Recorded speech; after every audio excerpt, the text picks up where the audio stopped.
What's going on, everybody? This is Marcus. Let's talk about Thor Love and Thunder. So let's go ahead and do the Easter egg breakdown. So, I know this one particular Easter egg that I saw in the trailer was when Thor and Korg were standing on top of the mountains and they were looking at Guard the Behemoth. So, he was actually slain by Gore the God Butcher. So, we didn't actually see Gore in the trailer. However, as the weeks and the month goes by, as it comes close towards the actual due date when Thor Love and Thunder drops worldwide in theaters, we're probably going to get a glimpse of what Gore would look like. So I know Christian Bale is going to do an incredible job like he normally does because he's a great actor anyway. So I think we'll definitely get a glimpse of what Gore will look like. So it's going to be incredible. And I can't wait to see Jane Foster as Lady Thor too. So it's going to be incredible seeing the Goddess of Thunder. So Natalie Portman, chef's kiss, does an incredible job. So, and it's definitely comic accurate too. So the costume looks great. She looks great. And Natalie's a beautiful woman anyway, though. So, but without further ado, I got Eric Voss from New Rockstars. We're going to go ahead and do the Easter egg breakdown. Of course, Eric, MT, The Real Rejects, and Rob Jefferson of Geek Culture and Comics Explained. Those are my guys. Comic Historian too. Like, those are my people. Those are my guys. They're really awesome. And Comic Pop too. So those are the guys I normally would go to when it comes to Easter egg breakdowns and everything. I'm practically good at it myself, but I always get clarification from these guys too. So, but without further ado, let's get into it. Welcome back to New Rockstars. I'm Eric Voss, and this is a breakdown for the trailer for Thor Love and Thunder, which gets us so lost in Chris Hemsworth's eyes like the bluest skies. And it's a bit easy to miss the love and the thunder, which I assume are what Thor's sweet child named her biceps. There's so many cool details hidden in this trailer, so let's punch those tickets to the gun show and break down this frame by frame. And thanks to Truebill for sponsoring today's video. More on them later. Let's go. Yep, Thor running. Were once used for battle. Now they're but humble tools for peace. I need to figure out exactly who I am. Alright, we open on Thor sprinting through the eras of his life, and I'm pretty sure his youngest self is actually played by one of Chris Hemsworth's real-life sons, the twins Tristan and Sasha. Yep. Awesome to get them in there. That kind of makes sense. Mirrors the journey of Forrest Gump, a running rambler, having his own kids playing him. Forrest Gump, yeah. I kind of get that vibe too. Yep. I guess he's, yeah.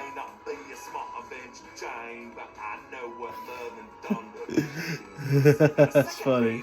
Great comparison. Teenage self wearing Thor's classic costume from the Jack Kirby comics, the winged helmet, the blue pants, yellow boots. The montage ends with Thor surrounded by flames, representing his home of Asgard being burned by Surtur in Ragnarok. The final shot of the trailer shows Thor in the same fur collar. Yeah, because Surtur destroyed Asgard in Ragnarok, so.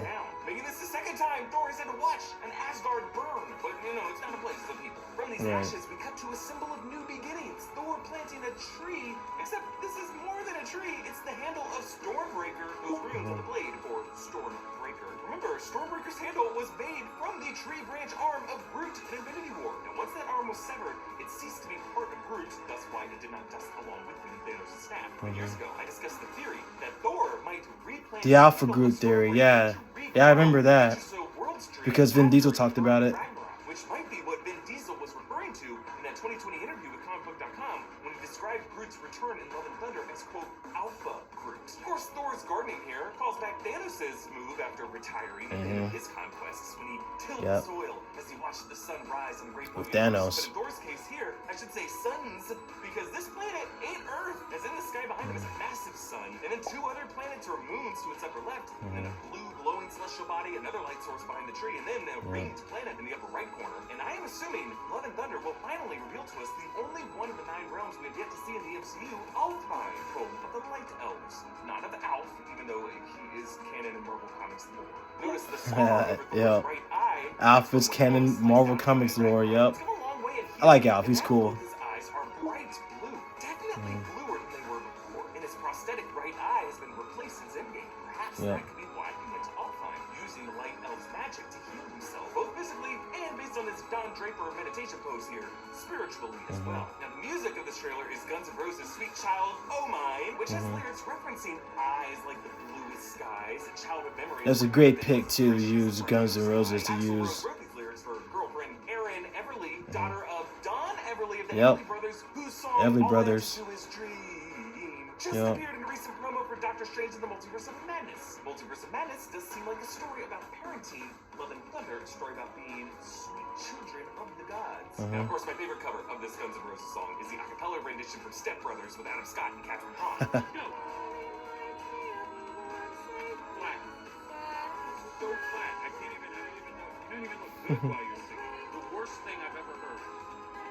$1,200 a week for voice lessons, and this is what I get?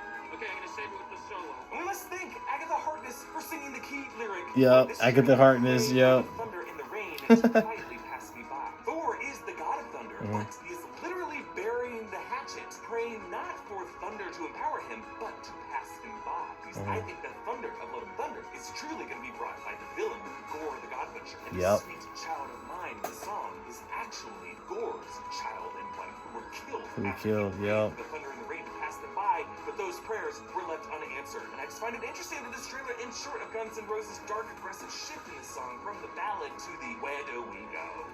Where do we go? Yeah, where do we go now? As if the darkest is still yet to come. Enough of me singing, Yep. let's move on. Alright, we see the workout montage showing Yep, how training Thor lost that montage. weight from Endgame. Not that it needed to lose it. He wears a trucker hat that reads Strongest Avenger. A callback to Yep. the running joke of him considering himself the strongest Avenger over Hulk and Ragnarok. Voice activation required. Strongest Avenger. Access denied. Welcome, strongest Avenger. Also, when he considers himself the strongest Avenger in Endgame. I'm the strongest Avenger, okay? So this responsibility falls upon me. But my favorite detail about this hat is the fact that Thor used a Sharpie to Yep. write this over a different hat that said something else. The strongest It looks like the hat Avengers. originally said the mightiest Avengers, but he wrote strong over mighty. And Which then is a traced callback over to the the 1960s so Avengers it was logo, weird. too. And then he just said screw it and scribbled out the S of Avengers, so it would just be only one Avenger. Thor still thinks he's the strongest Avenger, though. Look here is modeled on Vincent D'Onofrio's look in Adventures in Babysitting. Yep, when he Vincent was the D'Onofrio. kid Dawson, whom the girl Sarah He plays Kingpin, too. thinks is Thor. An awesome scene of that movie. Thor. Oh, Thor, mighty god of thunder. Who is this kid? Careful, kid, don't embarrass him in front of Vanessa. So Thor's doing the battle ropes with these chains from a giant skeleton. I was wondering if this could be another one of the Native Illyrian dwarves, like a prisoner. who Yeah. brought after Thanos. That's actually one of, It has an odd shape to it, not exactly humanoid. So this might just be another god who Yeah. Thor has killed. And based on this poor guy being left in chains, maybe this is someone Thor Tortures him, yeah. So Thor uncloaks his new bod, and he's wearing a white tank and a red vest and tight blue pants, actually looking a lot like Kurt Russell in Big Trouble in Little China, making it a bit ironic for Ego's son, Peter Quill, to roll his eyes here. Actually, it looks like Thor might have stolen some of Peter Quill's clothes, and as I pointed out in a past video, the shirt that he's wearing may depict future silk connecting the 9 realms. Now, they're saving this planet populated by these blue-skinned locals. I think this actually might be Centauri 4, the homeworld of Yondu, which would make this the Zatoan tribe. In Eternals, we learned that one of the past planets that they helped destroy was called Centauri 6. Everyone in Centauri 6 is going to die. Now, it's spelled a bit different, Centauri versus Centauri, but in the Thor comics, Centauri 6 is part of the Yeah. same Alpha Alpha Centauri star Centauri. system as Centauri 4. So I'm wondering if Gore the God Butcher's hatred of the gods might have began because he comes from that Centauri 6. Yeah, from that same planet world. destroyed in order to birth Celestial, a god. He kills a Celestial, too.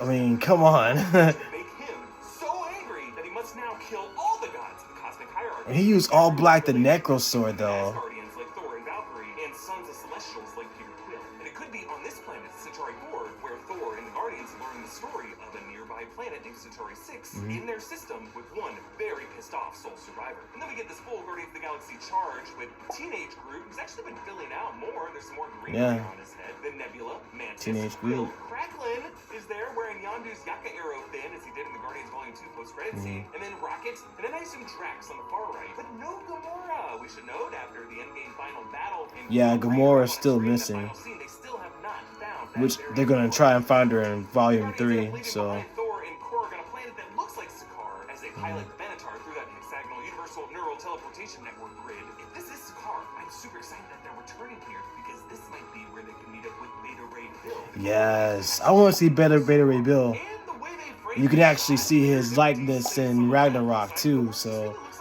yeah, he's definitely gonna come. Beta Ray Bill or someone else might have been digitally removed from this trailer. You'll notice Man, Thor love to see has Beta Ray some Bill. colorful pants and a belt buckle in the shape of a goat head. I'm wondering if he might now work at New Asgard, which is now a tourism theme park, as the herder of Thor's goats. So we take a tour of New Asgard, and compared to the colony it was an endgame, the structures have evolved from the sleepy town of Tonsberg, Norway, to some taller, curved golden structures like the old Asgard had. So either they're starting to truly rebuild what they once had, or they might just be making a Disney version of it to attract tourists, or they might be doing both. We see a flying boat Both. carting the ports, carted by Thor's goats. These are named this and this. Tenderseer.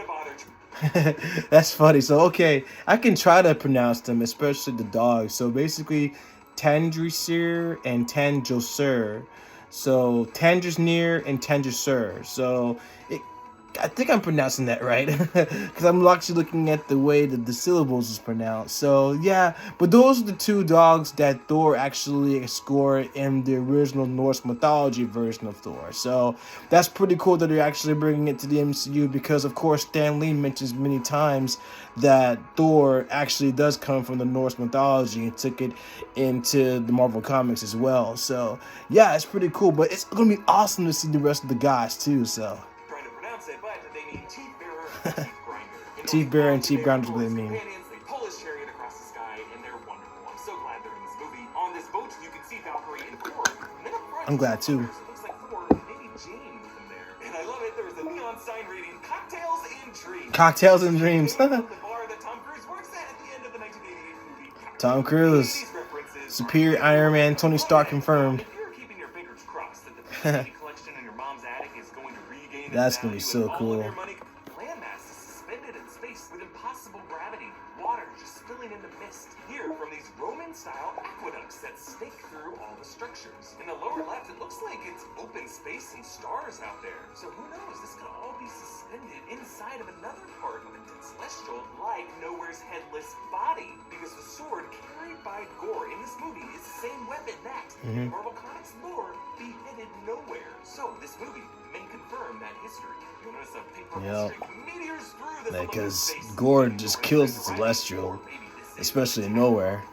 Taika Waititi embraces his "Our flag means death" vibes with Thor on a pirate ship as a woman swings over to embrace him, looking like the cover of a romance novel. If this is the same setting as the tree meditation shot, He earlier, kisses her. This might be a light elf of all time. Notice how the ship behind him is being smothered by a kraken. A friend of Gargantos. Could it just be its own thing? Maybe. It could be a Kraken though. That was Earth, but if you look closely at the surface, it looks like it might be in the process of freezing over. Thought it was just a sunrise light hitting the clouds, but it does look like it's streaking through its atmosphere faster than the planet is rotating toward its sun. Thor stands on the bow with Stormbreaker streaming forward, since Stormbreaker, remember, has the powers of the Bifrost. This is how they're traveling through these wormholes in space. Then lightning streams through the Hall of Olympus, all this goofy acrobatic display with pointed lightning bolt ends up until Bolts. they are caught as one goofy looking bolt by Zeus, played here by Russell Crowe. At his Yup, side, Russell Crowe the goddesses, confirmed. Perhaps Hera, Aphrodite, or maybe one of his many Hera. mistresses, because this is Zeus. All he does is ruin lives. Across the hall are other gods applauding. Looks like the stands are arranged in boxes, with one larger brightly colored god or goddess in the center, and then their minions or sub-deities surrounding them. I assume among these are going to be Ares, who cameoed The in god of war. Ragnarok as another past champion of Sakaar, and most likely Hercules, Zeus' son, a major rival to Thor. Yes, Hercules. Let's go. Please. And this Yeah, I want Hercules to show up too. That's the point, because we're probably gonna see this place just get wrecked by Gore in the opening act. Like, I'm sorry if you love Zeus and the other Greek gods in the Marvel comics. I'll just say don't get too attached, because Taika Waititi is the same director who killed the Warriors 3 with a flick of Hela's wrist. Thor and Gore Yeah, that sucked. Yeah. When she killed one, when Hela actually killed one of the Warriors 3. Post-Avenger life now, but also harkens to Gore's biggest criticism of the gods of the Marvel Universe. They have no plan. They let horrible things happen. They cast judgment without explaining the rules. By the end of this film, I think we will find ourselves echoing the words of Nick Fury in the comics, who whispered to Thor to make him drop Mjolnir. Gore was right. The one sign of Gore's violence in this trailer, at least, the corpse of Falagard the Behemoth. This image taken Falagard the directly from Behemoth. Jason Aaron's God Butcher storyline, artwork by Isan Ribic in Thor God of Thunder #3, when Thor is investigating the deity figures whom Gore has From killed. Thor God of Thunder #3. That's so accurate though. Exactly the same. I don't think we've ever seen a frame of the MCU Nope. And I really can't blame them. The image is heart-stopping. The only difference is that Korg now joins Thor in that folder, so now Thor is someone to explain the terrifying significance of Valagar's death. In that comic panel, Thor explains how Valagar was the patron god of the galactic frontier who wrestled black holes just for fun. We can also imagine now for all the ground level people on the planet and Man, that's crazy. asshole to put his black hole in your backyard. We killed trillions of life forms. Then a new shot of New Asgard shown it from the same angle as when Rocket and Smart Hulk approached the town in Endgame on that winding road. Now the port is filled with several cruise liners, including one with the face of Volstagg, member of the Warriors 3, abruptly killed off. A van marched Yeah, New no, Asgard not towards Volstagg. down that road with the logo that features Mjolnir on it. Now it looks like in this movie that there's going to be a mound in this tourism destination that displays the broken pieces of Mjolnir as a key attraction. The earth dug out around it, making it kind of pedestal since people might not be able to move the Uruj shards. Kind of like how Disneyland has the Sword in the Stone, and that will be where Jane Great Foster's movie, by the way. I love that movie. I have it too. The Sword and Stone, classic. There's Valkyrie. Energy conference with art looking like a series of waterfalls that pour into each other, maybe showing how the Asgardians and the Olympians recycle water through their infinity pool water systems that seem impossible, but probably work with some kind of Asgardian magic. Currently, you'll notice the representative from the United States is standing, because that's what we do here. We stand. United we stand. Science magic Yep. that powers their boats and everything else in their lives has become a pretty game-changing energy resource on Earth, which would complicate things on oil-dependent countries like the U.S. that need to protect coal jobs, fracking. But I also like how at this table of international power players, seated in the guest of honor to Valkyrie's left, is New Zealand. I'm pretty sure this is at Taika Waititi's insistence. Now remember, in Spider-Man No Way Home, an international news ticker read, "Political turmoil in New Asgard." This could be what that was referring to. Also, Right. in the corners of this room, notice two armed guards with berets and interesting leg armor. These could be the new Einherjar of New Asgard on Earth. Remember, those are the guards who protected Asgard. Now they got a new Terran take on their gear. Now Valkyrie, meanwhile, looks bored on her throne, an office chair with Asgardian printing along the back. She's chewing food off some skewer, and above her is a sigil, which I assume will be her variant of Odin's symbol, maybe turned upside down or something like that. Now to the left, Meek is there, wearing a business suit, prepping a drink for Valkyrie. Cocktails and drinks, baby. But notice how Valkyrie is sitting right between two doors, hair and dom, for the men and the women's restrooms. But right in the middle, it's just some fun framing reflecting how Valkyrie is really a character who defies gender norms. Then another shot of Olympus with a huge Zeus statue ahead. Now on that walkway is Korg and Thor, and then another red-cape figure, I assume Jane Foster. You'll notice statues on the left and the right depicting other Could be gods. Jane Foster. What if it could be Better Ray Bill? On to the next clip. What? Just listening.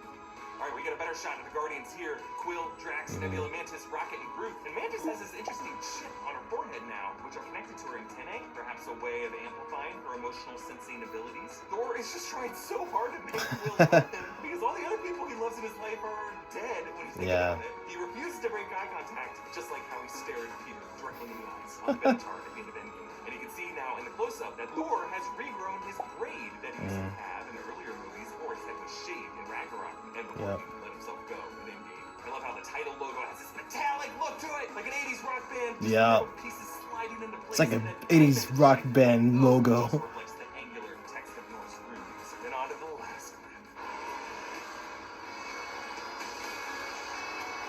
Oh, she looks so good, Jane Foster. So the reforged Oh, baby, figure yes. flies into the hand of You're right, bro. Foster with Natalie Portman. Man, she looks so good. World in an adaptation of Jason Aaron's Mighty Thor run that follows Jane as a cancer patient who wields Mjolnir after the case of Thor made Thor want to drop the hammer, considering himself unworthy. Now powering up into Lady Thor allows Jane to escape from sickness, but whenever she returns to normal, her chemo is reset, setting up this fascinating and tragic storyline for the character. Now, how did this happen? Well, the movie's official description says Jane Foster, who, to Thor's surprise, inexplicably wields his magic hammer Mjolnir as the mighty Thor. That suggests that whatever caused this hammer to reforge was some mysterious magic that Thor is not familiar with. Now, it's been implied that Infinity Stones left cosmic radiation coursing through the universe, and in the case of Jane Foster, who was possessed by the Reality Stone Ether, that radiation could have been the cause of her cancer, as well as what now triggers the hammer to reassemble. It's also possible that the multiverse could have caused this reassembly in some way, like Jane comes from another universe, or the hammer comes from another universe.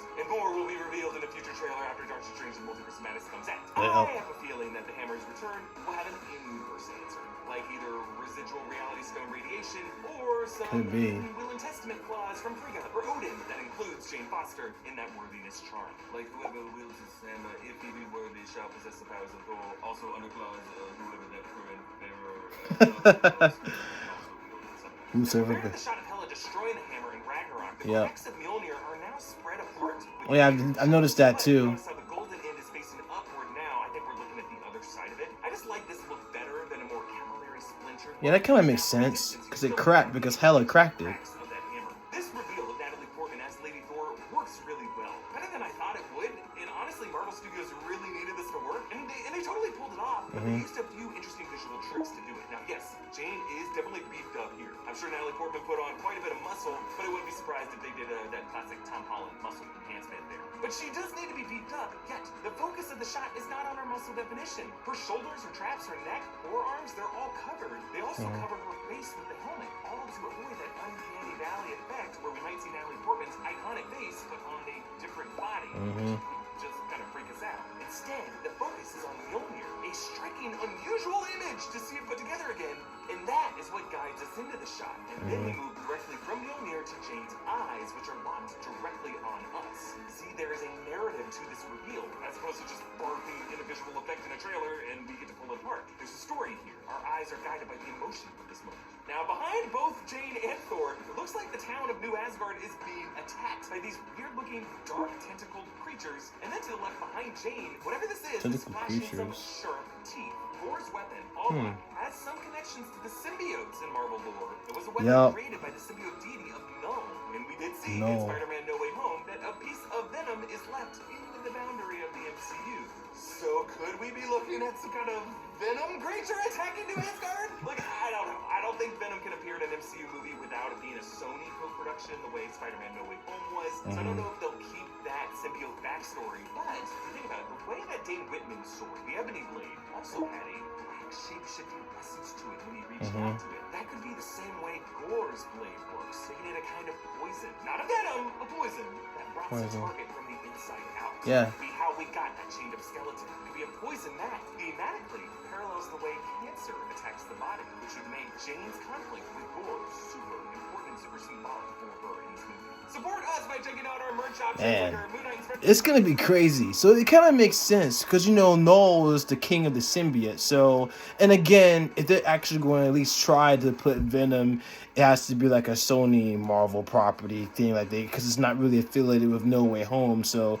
imagine them doing that would be actually pretty cool. That's why I actually would love for Sony and Marvel to at least put their differences aside, to at least bring all these characters back into like one setting, so that way fans can get what they want. So, but I mean, I know it's business, and I understand that perfectly too. But just saying it from a fan perspective, at least have all the characters return back in the one setting, because in the Marvel Comics lore, all this is happening and it's connected to the symbiotes, especially with the sword and everything like that, because it all goes back to the symbiote. So, but yeah, we could be seeing symbiote-like creatures in the movie as well. So, but yeah, it's gonna be a great movie. I'm looking forward to seeing it, and definitely when we see Gore in the next few trailers, I'll definitely talk about that too, as far as like the look and the details that Christian Bale actually looks into. But Gore's background story is actually pretty tragic and sad, which is the reason why he has the same views or agnostic views about gods themselves, is because they didn't help him save his family. And so of course he develops an agnostic view of what the gods are like and how gods practically they shouldn't even be allowed to exist at all. So that was the only reason why he picked up All Black the Necromancer and just killed the gods by using the sword. So, but yeah, I'm definitely looking forward to the movie. It's definitely going to be really great. The visual effects are going to be awesome. So, yeah, this is definitely going to be one of the best Thor movies, that's for sure. So, but I'm actually am curious to see if they're going to pretty much bring in Jane's condition, especially what she went through in Thor the Dark World. So it's going to be interesting to see what they're going to do with that, if any of that radiation would affect how she actually had the cancer to begin with. So we'll see. Like I said, normally they'll always stick to the comic source and they'll change it to add their own spin to it. So, but like I said, this is definitely going to be another great Thor movie. This is actually Thor's 4th movie in the MCU, so it's definitely going to be a great one for sure. And it's going to tie in with Guardians of the Galaxy. It's going to take place after the events of Multiverse of Madness, or during it, that's for sure. So, but we could be getting a lot of things. We could be getting mutants in the Multiverse of Madness, and we could be getting symbiotes in God of Love and Thunder. So, so we got the God of Thunder and the Goddess of Thunder. So it's going to be pretty cool. But I'm looking forward to seeing Olympus and more of the gods, too, and seeing Hercules.